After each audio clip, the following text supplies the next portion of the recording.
이 밤의 영화 뉴스와 리뷰를 전해드립니다. 안녕하세요. 우리들의 진짜 영화 이야기, 영화로 온 밤 나이트 시네마입니다.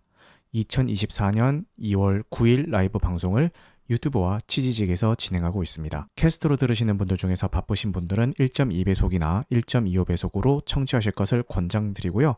유튜브로 시청하시는 분들은 백그라운드 재생으로 음성만 들으셔도 무방합니다.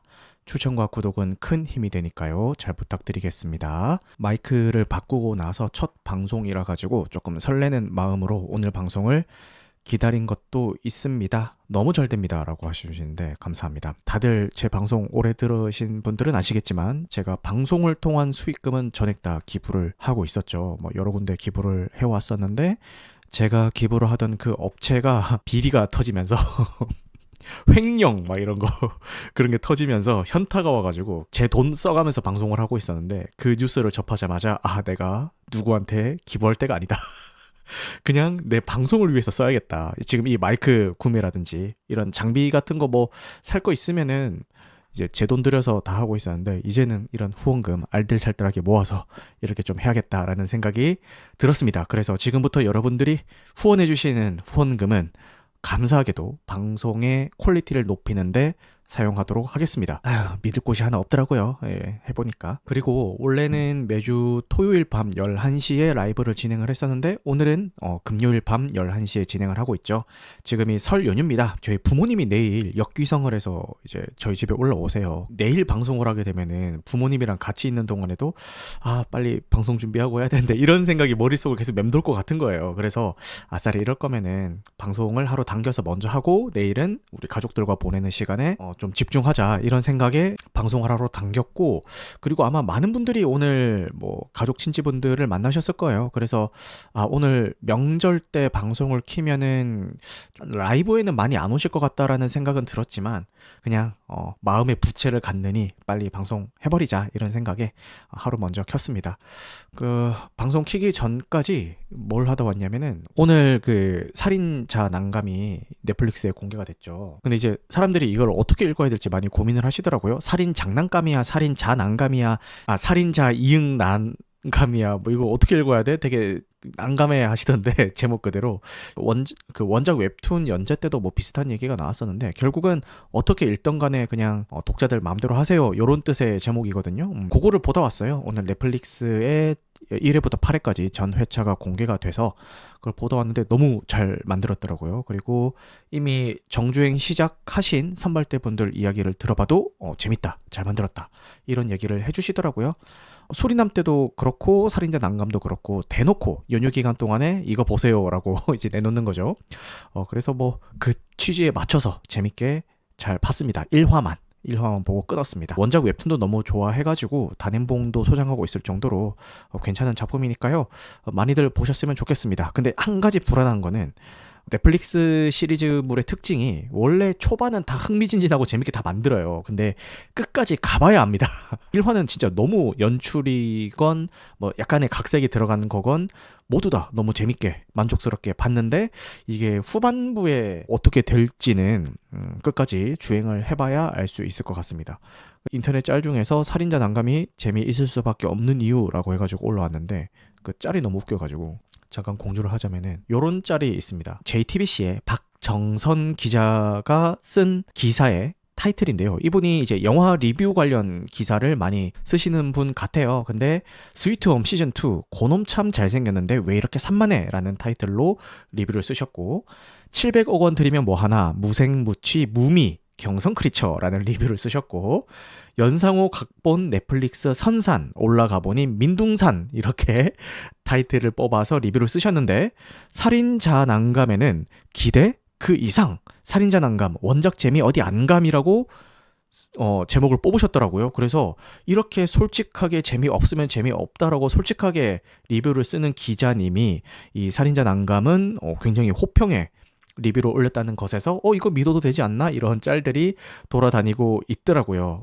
그리고 그 사전에 1화부터 4화까지의 그 시사회가 진행이 됐죠. 그 시사회에서도 호평이었습니다. 근데 방금도 말씀드렸던 것처럼 넷플릭스 시리즈물은 일단 끝까지 다 봐야 판단을 할 수 있다, 이런 생각을 해봅니다. 그래서 저도 아마 빨리 살인장난감을 보고 다음 주 이 시간에는 그 리뷰를 할 수 있는 시간을 가졌으면 좋겠다라는 생각이 듭니다.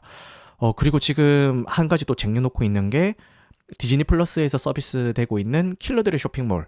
그게 지금 완결이 됐죠. 근데 이번 주에 공개된 마지막 2개 회차를 아직 못 보고 있어가지고 그것도 시간 나면 빨리 보고 리뷰를 하고 싶습니다. 그만큼 좀 재밌게 보고 있는 시리즈여가지고요. 그렇게 아껴놓고 있습니다. 그리고 제가 2주에 이어서 위기의 유부남 시리즈를 1, 2를 연재를 했죠.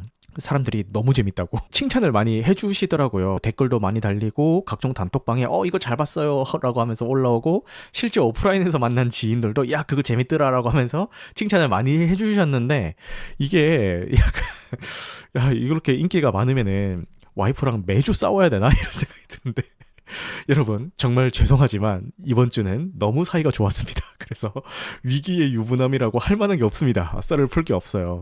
이거는 그냥 격가지 이야기인데, 여러 번 말씀드렸듯이 저희 와이프는 제 방송을 안 봅니다. 지금까지 한 번도 본 적이 없고, 오히려 좀 들어보라고 제가 틀어놔도 나 오빠가 저러는 거 도저히 못 듣겠어 이러면서 이제 못 듣는데, 그래서 제 방송에서 제가 무슨 소리를 하는지 몰라요, 와이프는. 근데 얼마 전에 그 집에 PC를 만지다가 거기서 와이프가 뭘 찾다가 그 동영상 파일 제목이 위기의 유부남 1, 2가 있으니까 이거 오해를 하는 거예요.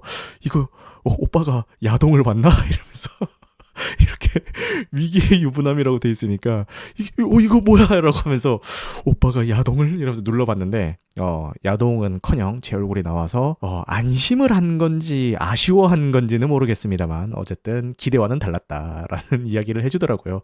그래서 제가 파일명도 되게 정직하게 위기의 유부남 2 뭐 이런 식으로 해놨거든요. 그래서 약간의 오해가 있지 않았나 그런 생각이 듭니다. 네. 연휴가 시작되면은 항상 좀 걱정이 되는 게 장시간을 붙어 있는 거잖아요. 그러다 보니까 약간 마찰이 생길 확률이 올라가겠죠. 그래서 높은 확률로 연휴나 명절 때는 뭐 한 번 이상 크던 작던 이제 다툼을 하는 것 같던데, 근데 최근에 위기의 유부남에서도 언급을 했던 것처럼 감정 소비를 한 것도 있고, 그래가지고 이번 연휴 때는 좀 그러기 싫다라는 마음에 제가 오늘 아침에 눈 뜨자마자 와이프한테 가서 선서 진짜로 이거 웃기려고 하는 게 아니라 진짜로 선서 나는 이번 연휴 동안 뭐 당신이 시키는 대로 다 하겠습니다. 당신이 하자는 거에 토달지 않겠습니다. 내가 내키지 않더라도 내색하지 않고 그냥 다 하겠습니다. 이렇게 선서를 하고 진행을 했습니다. 근데 와이프도 그냥 웃으면서 그냥 농담처럼 넘긴 줄 알았는데, 이때다 싶었는지 평소에 자기가 마음에 안 들었던 거 있잖아요. 예를 들어서 제 베개 커버를 베개 커버가 되게 오래 썼어요. 오래 쓰니까 제발 좀 갈라고 맨날 얘기를 했는데, 저는 좀 익숙하잖아요. 참고로 오래 썼지만 자주 빱니다. 제가 저희 집 세탁 당번이기 때문에 굉장히 자주 빱니다. 베개 커버 좀 바꾸라고 했는데 제가 계속 난 이게 너무 익숙하고 좋아서 바꾸기 싫어라면서 고집을 좀 부리고 있었죠. 근데 와이프가 그래? 내 말에 토를 달지 않겠다고 씩 하면서 베개 커버 바꿔 이러는 거예요. 그래서 그래 라고 하면서 베개 커버 바로 종량제 봉투에 넣어버리고, 그리고 뭐 그거 말고도 뭐 책상 정리해라 뭐 이런 거 있잖아요. 뭐 그런 거 다 군말 없이 오늘 하루는 다 했습니다. 이렇게 연휴를 잘 넘겨볼 생각입니다. 그러면은 이제 본격적으로 방송 내용으로 들어가 보도록 하겠습니다. 자, 먼저 나이트 시네마 신규 컨텐츠입니다. 장고 분노의 추적자 원카 LTNS 후기 이렇게 진행을 했었고요.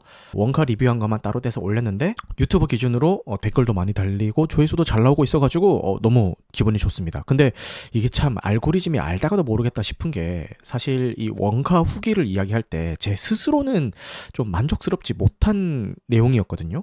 이 리뷰를 하고 나니까 더 생각나는 것들이 있는 거예요. 예를 들어서 뭐 소상공인의 입장을 좀 더 이야기할 수도 있었을 거고, 아니면은 그 초콜릿을 마약이라고 얘기하면 노딱 붙나요? 많은 인터넷 방송에서 보약으로 치환해서 쓰더라고요. 이 초콜릿을 보약으로 치환해서 좀 이렇게 이야기를 풀어볼 생각을 할 수도 있었을 테고 좀 더 이야기할 거리들이 있었는데 개인적으로는 만족스럽지 못했는데 조회수가 잘 나오니까 유튜브 알고리즘의 세계는 정말 알다가도 모르겠다라는 그런 생각이 좀 드는 것 같기도 하고, 다행히 달리는 댓글들도 다 뭐 저와 비슷한 생각을 하신 분들이 댓글을 달아주셔서 너무 감사하게 생각을 하고 있습니다. 그리고 장안의 화제였죠. 위기의 유부남 2편도 이게 정작 그 조회수는 잘 안 나와요. 잘 안 나오는데 지인들의 입방아에 많이 오르내립니다. 되게 신기한 콘텐츠입니다. 그래요. 그래서 재밌게 이렇게 컨텐츠를 진행한 것 같습니다. 그리고 나스이라고 해서 지난 방송 이후에 어떤 작품들을 봤는지 이야기하고 넘어가 보도록 하겠습니다. 킥에스 엑스맨 퍼스트 클래스, 킹스맨 시리즈를 통해서 많은 분들의 사랑을 받은 매튜 본 감독의 신작입니다. 북미에서는 2월 2일 날 개봉을 했는데 정말 애석하게도 흥행에는 참패 중입니다. 그러니까 흥행이 잘 안 되고 있다, 아쉽다 이게 아니라 완전 외면받는 수준으로 흥행이 잘 안 되고 있는 작품입니다. 그 작품이 이제 국내에 드디어 개봉을 했습니다. 제목인 아가일의 뜻이 작중에 나오는 캐릭터의 이름이기도 한데, 사실 그 사전적인 의미로 보자면은 이미지에서 보이는 다이아몬드 모양의 패턴을 이야기를 하는 거고, 3가지 이상의 색상으로 이루어진 격자무늬 뭐 요런 정의도 있던데, 아가일이라는 작품의 포스터에서 요런 격자무늬 이미지들이 많이 쓰이고 있습니다. 장르는 첩보 액션 스릴러 코미디라고 되어 있습니다. 시놉시스를 말씀을 드리자면은, 내가 쓴 베스트셀러 스파이 소설이 현실이 되었습니다. 현실감 넘치는 스파이 세계를 구현한 책 아가일로 엄청난 성공을 거둔 베스트셀러 작가 엘리. 소설의 마지막 권을 앞둔 그녀는 자기도 모르는 사이 수많은 적들에게 둘러싸이고, 그녀 앞에 갑자기 추리한 행색의 현실 스파이 에이든이 나타나 그녀를 구해줍니다. 그는 그녀의 소설 아가일 속 사건이 현실이 되었고, 그로 인해 엘리가 전 세계 스파이들의 표적이 되었다고 말해줍니다. 자신을 쫓는 전 세계의 스파이들로부터 벗어나기 위해 엘리는 소설의 다음 챕터를 쓰고 그 안의 단서를 바탕으로 현실의 레전드 요원 아가일을 찾아야만 합니다. 라는 시놉시스를 가지고 있습니다. 배우 소개를 한번 해볼까요? 이렇게 수많은 배우들이 나오고 있는데 인상 깊었던 배우들만 설명을 드리도록 하겠습니다. 배우 이야기랑 이 배우가 맡고 있는 캐릭터의 이야기를 자세하게 하는 것조차 약간 스포일러가 될 수가 있어가지고 조금 신경을 써서 이야기를 하도록 하겠습니다. 최대한 스포일러가 되지 않게. 캐릭터 포스터 보면서 이야기해볼까요? 헨리 카빌이 출연을 해주는데, 아가일이라는 작품도 스파이, 뭐 첩보물 이렇게 구분이 될 텐데, 헨리 카빌이 첩보물에 꽤 나왔죠. 미션 임파서블에서도 한번 나왔었고, 맨 프롬 엉클이라는 작품에서도 한번 나왔었습니다. 근데 저는 뭐 이 두 작품에 나왔던 모든 모습들이 다 좋았거든요. 헨리 카빌이 워낙 그 피지컬도 좋고 액션 소화도 잘하는 배우라서 이 두 작품 모두 만족스러웠는데, 요 아가일 안에서도 개인적으로는 본인의 역할을 잘 소화해주지 않았나라는 생각이 들고요. 그리고 헨리 카벨이 요 탈모가 있잖아요. 제 기분 탓일 수도 있는데 요 탈모가 이번 그 아가일이라는 작품에서 좀 더 요게 깊어진 것 같아가지고 보는 내내 마음이 좀 아팠습니다. 저렇게 몸도 좋고 잘생기고 목소리도 좋고 연기도 잘하는데 탈모는 피해갈 수가 없구나라는 그런 안타까움이 많이 느껴졌습니다. 맞아요. M자 탈모가 온 것 같아가지고 너무 좀 안타까웠습니다. 다행히 제가 가는 미용실에서는 고객님 정도면은 탈모는 아니고요, 그냥 수치 적은 겁니다, 요 정도만 이야기를 하더라고요. 그래서 안심하고 있습니다만 저희 아버지께서는 애석하게도 탈모인이십니다. 그래서 머리카락이 많이 없으시고, 한 가지 슬픈 일화를 말씀을 드리자면은, 저희 아버지가 성주에 사시는데 성주에 어떤 사건이 있었죠? 사드 배치 사건이 있었죠. 그래서 사드 배치 반대 시위를 했어야 됐는데, 성주가 아무래도 농촌이다 보니까 고령화 사회예요. 그래서 저희 아버지께서 이제 70을 앞두고 계신데 그 마을에서 막내입니다, 저희 아버지가. 그 사드 배치 반대 시위를 할 때 삭발 시위를 하자 이렇게 됐는데, 그 저희 아버지 동네 그 동장님이 저희 아버지한테 너는 어차피 머리가 없으니까 네가 삭발해라 라고 해서 저희 아버지가 졸지에 삭발 시위에 끌려가셔서 삭발을 하고 오셨다는 그런 슬픈 이야기가 있는데, 저는 모르겠습니다. 저는 탈모가 아직은 아닌 것 같긴 하지만 좀 안심하긴 이르다 이런 생각이 듭니다. 그리고 와이프랑 이야기를 했던 게, 나는 탈모가 오는 순간 그냥 스킨헤드 할 거야, 빡빡머리로 밀 거야 라고 얘기를 했고, 와이프도 뭐 그래 라고 이제 동의를 해줬기 때문에 저는 탈모가 오는 순간 어떻게 한 올이라도 더 건져보고자 노력할 게 아니라 그냥 마음 편하게 머리를 빡빡 밀도록 하겠습니다. 제가 다행히도 우리 부모님한테 감사하는 게 두상이 예뻐가지고 나름 스님 머리가 어울렸습니다. 제가 앞장구, 옆장구, 뒷장구입니다. 그래서 빡빡머리가 좀 어울립니다. 그래서 저는 탈모가 오는 순간 빡빡머리로 밀겠습니다. 네, 헨리 카벨 이야기하다가 탈모 이야기까지 갔다 왔네요. 그리고 존 시나가 나오는데, 요 존 시나 여기 헨리 카벨이랑 파트너로 나오죠. 그래서 영화를 보는 내내 혹시 저 둘이 갑자기 키스를 갈기는 게 아닐까라는 불안감으로 봤지만, 키가를 하는지 안 하는지는 영화를 통해서 확인해 보시면 좋을 것 같습니다. 그리고 기존에 많이 봐왔지만 주목하지 않았던 영화의 주연이죠, 여주죠, 브라이스 댈러스 하워드라는 배우를 이 작품을 통해서 드디어 저는 주목을 하기로 했습니다. 기존에 저는 이제 주라기 월드에서 많이 접했던 그런 배우인데, 주라기 월드 보신 분들은 아마 공감을 하시겠지만 거기서 정말 좀 속 터지는 캐릭터거든요.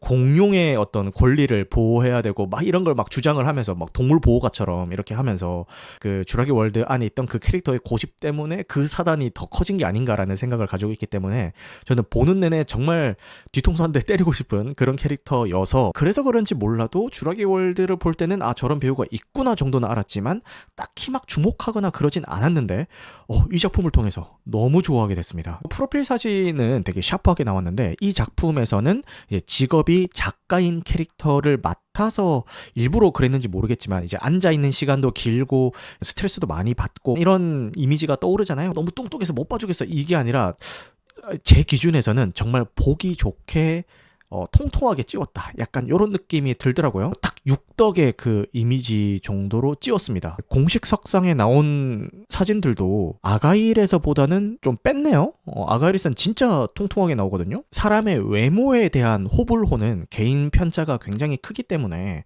뭐 저 모습을 좀 마땅치 않게 생각하시는 분들도 계실 수도 있겠지만, 저 같은 경우는 너무 그 보기 좋게 살을 찌웠다, 오히려 말랐을 때보다 더 보기 좋다라는 생각이 들면서 이 작품 안에서 사랑스러운 모습, 귀여운 모습, 섹시한 모습 이런 것들을 이제 혼자 일당백으로 다 연기를 해주는 것 같아서 정말 이 작품을 통해서 매력을 확 느끼게 된 그런 배우였습니다.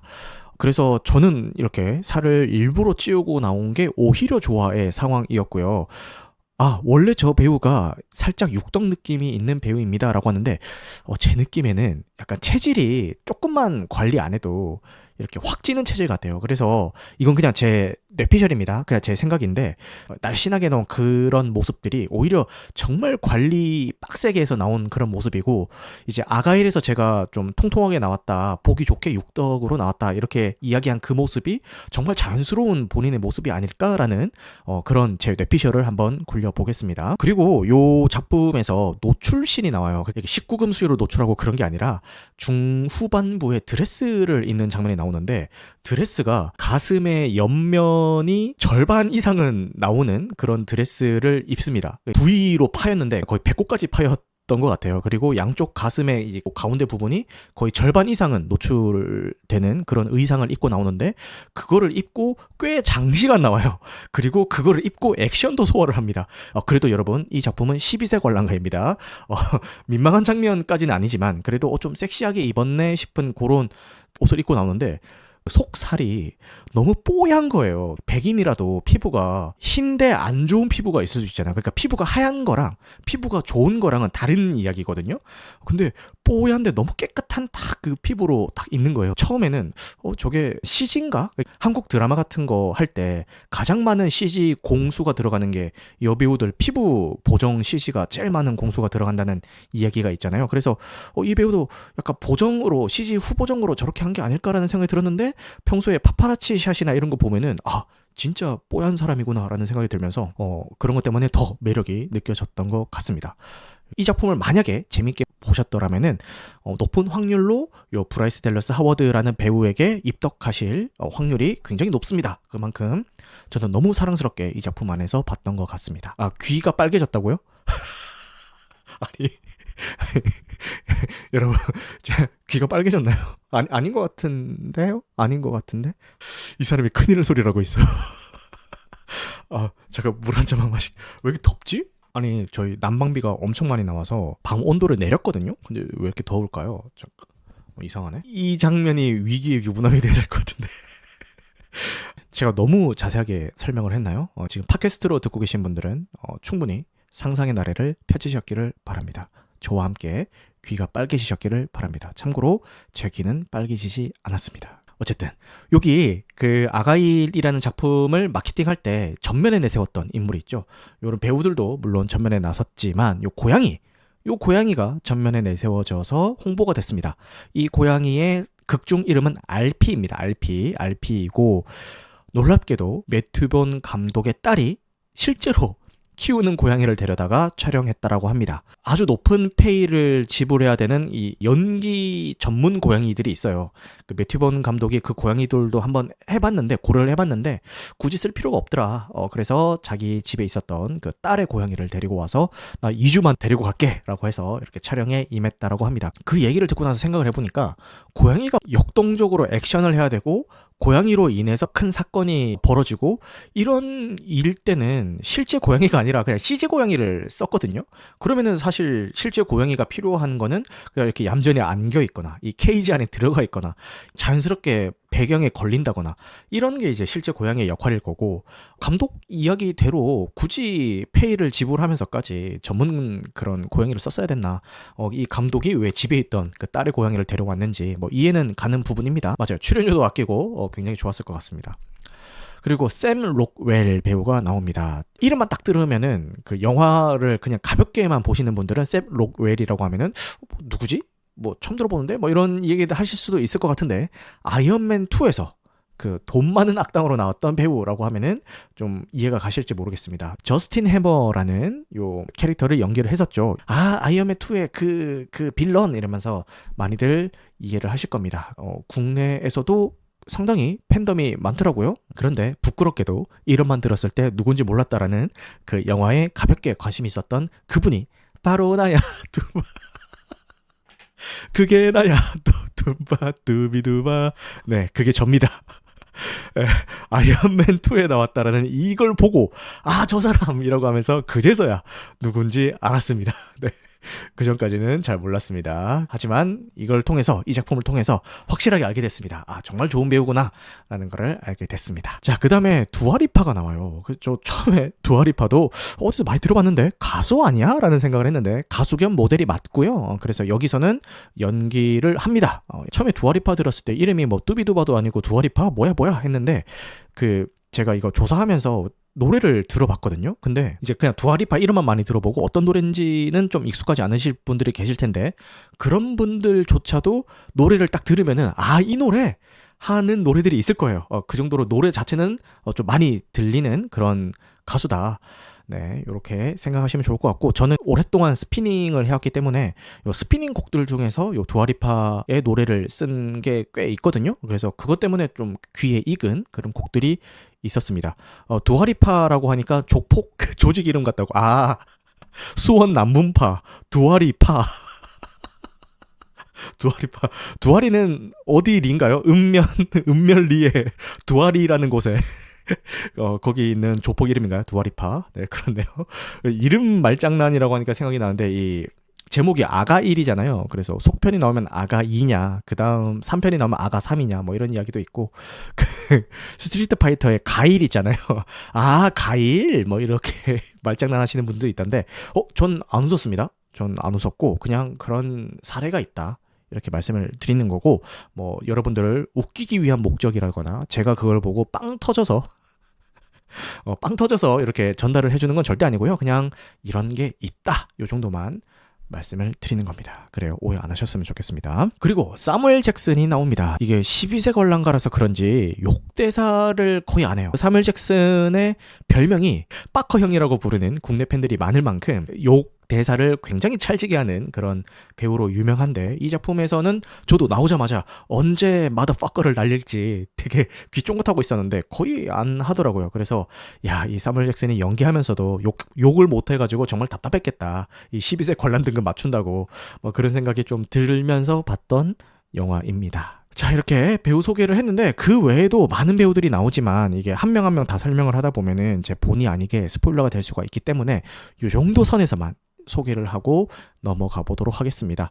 보고 나서 제가 느낀 작품의 특징을 좀 설명을 해드리자면은 변주가 잦아요. 그 패턴 뒤집기가 자주 발생을 합니다. 아니, 여기서 이런 상황이 이게 이렇게 흘러간다고 싶은 상황들이 굉장히 많이 발생합니다. 그래서 이 작품을 보기로 결심하신 분들은 최대한 이 작품에 대해서 사전 정보 없이 보실 것을 권장드리고요. 저도 예고편 정도만 보고 갔거든요. 제 생각과는 다르게 흘러가는 부분들이 많이 나왔기 때문에 저는 오히려 그런 부분들에서 좀 더 신선하게 느꼈던 것 같습니다. 그런데 이렇게 변주가 잦고 패턴 뒤집기, 뭐 클리셰 깨기 이런 것들이 많이 나오는 반면에 한 가지 아쉬웠던 거는 그 변주가 되는 그 순간, 클리셰가 깨지는 그 순간을 제외하고는 대부분의 그 패턴들이 그 좋게 말하면 이제 클리셰를 많이 따라간다 이렇게 이야기할 수도 있을 것 같고, 나쁘게 이야기하다면 뻔해요. 그러니까 그 클리셰 뒤집기가 발생하는 그 순간순간을 제외하고는 대부분의 이야기들이 뻔하게 흘러갑니다. 그게 약간 단점인 것 같고, 그리고 상영 시간이 필요 이상으로 좀 길다라는 느낌도 듭니다. 그게 조금 아쉬웠던 부분이 아닐까 싶습니다. 그래서 이렇게 제가 이야기했었던 이런 변주를 주는 상황들, 액션씬들에 뭔가 착인성을 좀 넣었구나라는 그런 액션씬들이 순간순간 나오거든요. 그런 부분들이 신선하게 다가온다라면은 이 작품을 충분히 재밌게 즐기실 수가 있을 거고요. 그런 부분들이 오히려 신선한 게 아니라 유치하거나 무리수처럼 느껴진다라면은 불호로 이 작품을 접하게 되실 것 같습니다.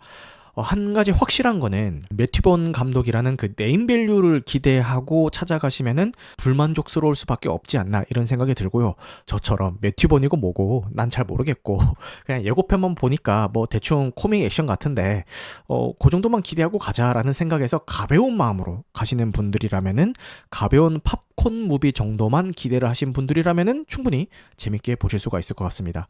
그래서 이게 첩보 스파이물이기 때문에 뭐 비슷한 선상에 있는 다른 작품들이 있잖아요. 뭐 007 시리즈, 뭐 본 시리즈, 미션 임파서블 시리즈 이런 것들과 이제 뭐 비교를 하려는 시도들이 있던데 그 작품들이랑 비교하면 안 될 것 같고요. 맨 프롬 엉클이라는 요 스파이물이 있습니다. 요것도 헨리 카빌이 이제 주연을 맡은 요 작품인데 이거 진짜 유쾌하게 그냥 볼 수 있는 스파이물이거든요.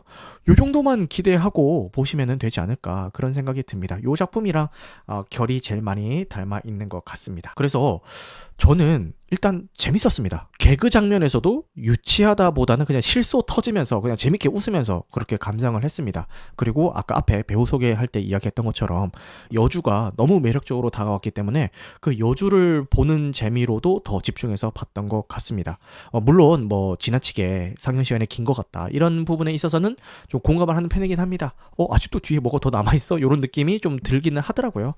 다 보고 나와서 전체적으로는 굉장히 만족하면서 본 작품이었기 때문에 이거 관람 등급도 12세 관람가고 요 정도 가벼운 재미를 주는 작품이라면은 설 연휴 기간을 통해서 명절 특수를 노려가지고 흥행할 수도 있지 않을까라는 생각을 하면서 나왔는데 주변 반응도 그렇고 실제 흥행 성적도 그렇고 나만 재밌게 봤나 싶을 정도로 너무 좀 아쉬운 이야기들이 많이 나오더라고요. 자, 일별 박스 오피스를 잠깐 보겠습니다. 어제자 기준으로 박스 오피스 탑5 안에 들지도 못했어요. 개봉일에도 5위에 간신히 걸쳐 있습니다. 이거 화면이 많이 잘리네. 근데 야씨, 건국 전쟁에 밀린 거는 좀 쪽팔려야 되지 않나 싶기는 하네요. 아가일이 그 정도인가 싶을 정도로 약간 충격적이긴 합니다. 국내외 흥행 성적은 좀 많이 아쉽지 않나 이런 생각이 듭니다. 그래서 아가일 보실 분들은요, 매튜 본 감독 스타일의 첩보물을 기대하지 마시고 그 감독의 네임밸류 떼고 그냥 가벼운 팝콘 무비를 보겠다라는 생각으로 극장을 찾으시면은 충분히 만족하면서 보실 수가 있을 것 같습니다. 그리고 이번 주 개봉작을 소개를 해드려야 되는데, 귀면의 칼날 이내의 기적 그리고 합동 강화 훈련으로 라는 제목을 가진 작품이 개봉을 합니다. 귀면의 칼날이 진짜 많은 사랑을 받고 있는 작품이죠. 일본에서는 이제 초등학생들의 장래희망 1위가 요 귀면의 칼날 주인공이 되었다라는 뉴스도 났었고, 그만큼 많은 사랑을 받고 있는 작품인데, 근데 저 그 뉴스 보면서 좀 의아했던 게, 귀면의 칼날 보면은 막 목 자르고 이런 것들이 가감없이 그냥 나오거든요. 왜냐면은 여기 나오는 혈기들이 목이 잘려야 이제 죽는 그런 설정인가 그럴 겁니다. 그래서 목 잘리는 거, 사지절단 되는 거 이런 게 엄청 많이 나오는데 이거를 초등학생들이 보고 장래희망 1순위로 찝었다고 하면서 약간 좀 의아하긴 했습니다. 일본은 뭔가 심의 등급이 다른가 싶기도 하고. 귀멸의 칼날이 국내에서는 어느 수준이냐면은, 나 애니메이션 좋아한다라고 했을 때 이제 덕후 취급 안 받을 수 있는 애니메이션이 몇 개가 있어요. 이제 뭐 원피스, 뭐 나루토, 귀멸의 칼날, 그리고 최애의 아이, 뭐 스파이 패밀리, 요런 작품들은 나 이거 보고 좋아해라고 이야기를 해도 덕후 취급을 안 받을 수 있는 그런 애니메이션이거든요. 그 중에 하나로 올렸을 만큼 정말 많은 사랑을 받고 있는 작품인데, 이거를 하도 뭐 주변에서 많이 보고 재밌다라고 하니까 각작광 한번 보려고 TV 시리즈를 정주행을 해봤어요. 근데 이상하게 저랑은 좀 안 맞더라고요. 그 스파이 패밀리, 귀멸의 칼날, 그리고 또 뭐야, 그 주술회전, 이 작품들이 주변에, 주술회전이랑 그 체인소맨 이런 작품들을 주변에서 너무 많이 추천을 해가지고 다 각자 한 번씩 정주행하려고 개인적으로 시도는 많이 해봤는데 이상하게 저랑 좀 안 맞습니다. 어쨌든 요게 극장판이 개봉한다고 하니까 요 팬분들은 극장 많이 찾으실 것 같네요.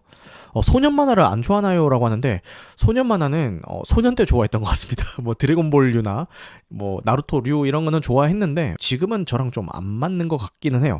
그 다음에 이번 주 OTT 공개작에 대해서 소개를 해드리겠습니다. 톡투미가 2월 13일 날 웨이브에 공개가 됩니다. 이거 너무 궁금했는데, 이거 해외에서 엄청 신선한 바람을 불고 일으켜 왔다라는 마케팅이 국내에서 엄청 많이 됐고, 그리고 뭐 톡투미 뭐 공포 상영회인가 그래가지고 밤 늦은 시간에 뭐 한 명만 선정을 해서 이 작품을 시사회 하게 하고 공격적인 마케팅을 많이 펼쳤는데, 막상 이 작품을 보신 분들은 뭐 재미는 있는데 이렇게 마케팅에서 호들갑 떨 정도로 그렇게 무섭진 않던데, 뭐 약간 이런 반응을 많이 보이시는 것 같아요. 많은 분들이 좋아하시는 A24에서 만든 작품이라서 저도 궁금은 했거든요. 근데 이번에 웨이브에 공개가 된다고 하니까요, 궁금하신 분들은 웨이브로 2월 13일 날 보시면 될 것 같습니다. 그리고 샤잠 1편이 2월 14일 날 넷플릭스를 통해서 공개가 됩니다. 재미없고 유치하고 뭐 이러면서 되게 욕을 많이 먹었던 작품으로 기억을 하는데, 요게 그래도 2편까지는 꾸역꾸역 개봉을 했죠. 극장 가서 보면 열받을 수도 있는데 집에서 편하게 OTT로 보면은 그럭저럭 볼만한 그런 작품들이 있잖아요. 뭐 샤잠도 그럴 수 있으니까 한번 궁금하신 분들은 보셨으면 좋겠습니다. 너무 욕을 많이 먹어서 저는 보진 않았는데, 뭐 빌런이 너무 좀 매력이 없다, 뭐 빌런의 설정이 너무 허술하다, 뭐 이런 이야기들이 있나 보더라고요. 근데 뭐 한편으로는 지금 어차피 DC 다 리부트 된 마당에 이거 봐서 뭐하나 이런 생각도 들고 뭐 그렇네요. 그 다음에 이번 주 영화 뉴스입니다. 네, 모아나 2편의 스페셜 클립이 공개가 되었습니다. 최근에 저희 딸과 함께 모아나 1편을 너무 재밌게 봤거든요. 그래서 모아나 2편이 개봉을 하면은 저희 딸과 함께 극장에 가서 보지 않을까 싶고, 오늘 공개가 돼서 뉴스레터에는 넣지는 못했는데 인사이드 아웃 2편의 클립 영상도 오늘 하나 공개가 됐더라고요. 그래서 6월 달에 국내 개봉을 한다 이렇게 있던데, 저희 딸과도 인사이드 아웃 역시 너무 재밌게 봐왔어서 요번에 6월에 공개하면은 딸과 함께 극장을 찾지 않을까 이런 생각을 합니다. 인사이드 아웃 기대 중입니다 라고 하는데, 주인공이 사춘기에 들어서면서 더 많은 감정들이 생기면서 벌어지는 일을 다루고 있다라고 해서 저 역시도 기대 중입니다. 그 다음에 1편, 2편 모두 다 너무너무 재밌게 봤었던 콰이어트 플레이스의 프리퀄 작품이 나옵니다. 콰이어트 플레이스라는 이 세계관이 만들어진 첫째 날, 그 첫째 날을 다루는 작품이고요. 예고편만 봤을 때는 좀 스케일을 키운 것 같아요. 근데 여기서 약간 불안한 게, 1편과 2편이 재미있었던 이유가 스케일이 커서가 절대 아니거든요. 1편에서는 정말 그 가족들의 이야기만 다루고 있었고, 2편도 세계관이 조금 더 확장이 되긴 했지만 그 가족과 주변 인물들의 이야기를 다뤘거든요. 그래서 되게 좁은 범위의 이야기를 다뤘지만 그 안에서 만들어내는 서스펜스나 스릴들이 너무 좋았고, 소리를 소재로 했다라는 그 소재 자체가 좋았기 때문에 1편과 2편을 다 재밌게 봤던 건데, 콰이어트 플레이스 첫째 날이라는 이 프리퀄의 예고편을 보시면은 크리처도 정말 떼거지로 나오고 스케일을 좀 블록버스터처럼 키운 느낌이 들어요. 도심 한복판에서 막 이렇게 벌어지는 것도 보이고, 그래서 약간은 걱정이 됩니다. 기존에 내가 좋아했던 그 결을 과연 유지를 할까라는 그 걱정이 조금은 되긴 하는데, 그럼에도 불구하고 한번 기대를 겠습니다. 그리고 이 작품은 극장에서 봤을 때 진짜 긴장감이 최대치로 올라가는 그런 작품이거든요. 왜냐면 소리가 중요하기 때문에 저도 만약에 이걸 본다면 극장에서 볼 예정이고, 보실 분들은 극장에서 보셨으면 좋겠습니다. 아이디어랑 연출력으로 승부한 영화입니다 라고 하는데, 맞아요. 1편, 2편 다 그런 작품입니다. 자, 그리고 에이리언 시리즈의 신작이죠. 에이리언 로뮬러스의 첫 포스터가 공개가 됐고요. 감독은 맨 인 더 다크의 감독이었던 패드 알바레즈 감독이 작업 중이라고 합니다. 그리고 북미 개봉일은 8월 16일로 공지가 되었다라고 합니다.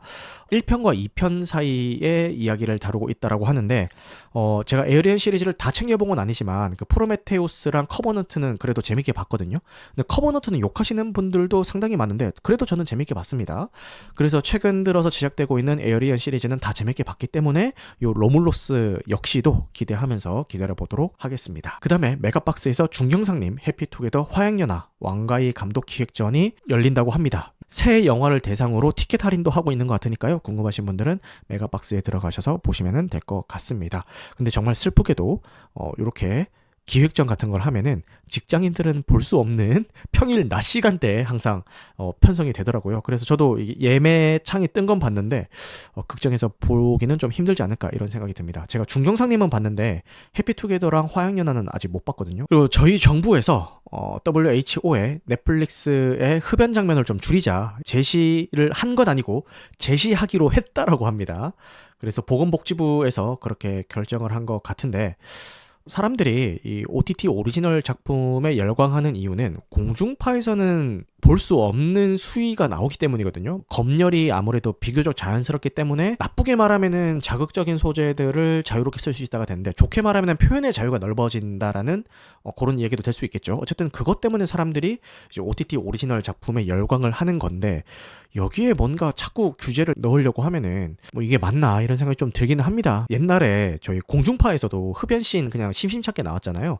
심지어 옛날에 논스톱만 봐도 담배 피는 씬 그냥 나오던데 저 역시도 어렸을 때 흡연씬 그냥 자연스럽게 TV에 나오던 거를 본 기억이 있고 어느 순간부터 금지가 되면서 이미 촬영된 분량들은 좀 불로 처리를 한다든가 이렇게 해서 나오고 뭐 그 후에 새로 제작되는 작품들은 아예 뭐 이렇게 담뱃불 붙인 거를 손에 들고 있는 건 있어도 직접 입에 갖다 대서 빤다든가 이런 건 없고 아니면은 이렇게 붙이려고 하다가 말다거나 이렇게 불 안 붙인 뭐 담배만 들고 있다거나 이런 식으로 좀 묘사가 되어 온 것 같기는 해요. OTT에도 이런 게 들어간다 잘 모르겠네요. 국내 OTT들한테 뭐 이런 걸 제안했다라고 하면은 뭐 그럴 수도 있겠다 생각이 들 수도 있는데 넷플릭스는 저희 기업이 아니잖아요. 근데 여기다가 이런 제안을 하려고 한다는 게 이게 약간 국가 망신이 될 수도 있지 않을까 이런 좀 우려가 듭니다. 그리고 메가박스에서 2월 달에 돌비 시네마로 듄 파트 2, 블레이드 러너 2049, 아가 1 요 세 작품을 상영을 한다고 합니다. 뭐 듄 파트 2 그럴 수 있고 아가일도 그럴 수가 있는데 블레이드 러너 2049 같은 경우는 개봉한 지 꽤 지난 작품임에도 불구하고 요번에 돌비 사운드로 이렇게 상영을 해준다고 하네요. 개인적으로 기대가 되고 있고 참고로 요거 개봉 당시에 저는 극장에 찾아서 봤다가 숙면을 했습니다. 진짜 잠 푹 자고 나왔고 중간에 약간 견디기 힘든 구간들이 있더라고요. 그 졸음 포인트를 견디기 힘든 구간들이 있었는데 다시 한 번 더 볼까라는 생각이 듭니다. 왜냐하면 많은 분들이 블레이드 러너 시리즈를 극찬을 하고 있고 제가 아직 그 원작을 못 봤거든요. 원작 파이널 컷을 이 2049를 재관람하기 전에 한 번 더 보고 그 다음에 이 2049를 볼 계획입니다. 그래서 이 계획이 지켜졌으면 좋겠네요. 이 시간까지 함께 해주셔서 너무너무 감사하고요. 오늘 방송한 내용은 편집 과정을 거쳐서 유튜브와 각종 팟캐스트 플랫폼에 업로드될 예정입니다. 무편집본은 유튜브 멤버십 월 1990원 혹은 팟빵에서 건당 300원의 청취가 가능하십니다. 여러분들 명절 연휴 잘 보내시고요. 영화 같은 밤 되시길 바라겠습니다. 감사합니다.